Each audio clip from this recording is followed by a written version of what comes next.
Here I am using a Raspberry Pi Cam 4B model, and I have connected an AI camera for this, and I am using a object detection algorithm in this, and it have inbuilt 8 MB of memory, and I am using ultrasonic sensor to measure distance or to detect the obstacle. And when there is a person, you can see when there is a person, the red light will be blinking over here, and when there is no person in front of the cam, the red light won't blink. It will be stopped, and when a person is detected, it will be blinking. And I have used a motor driver L293N, and I have used the power bank for powering up the Raspberry Pi, and I have used the battery for powering the for drone motors, and I have used the 4x4 chassis for this project. And the control will be connected using keyboard from the laptop.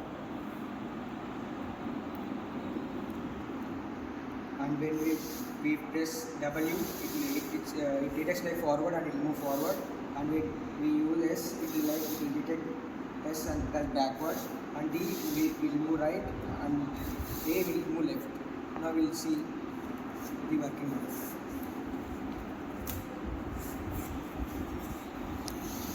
It's moving forward.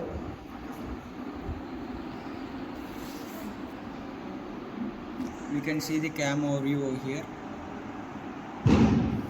It's going forward. Right now I'm turning to myself.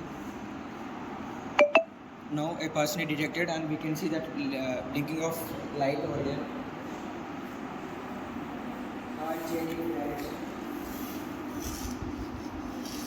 and you can see there is no person in front of the camera, and the light stop blinking. And we get the person moves over there.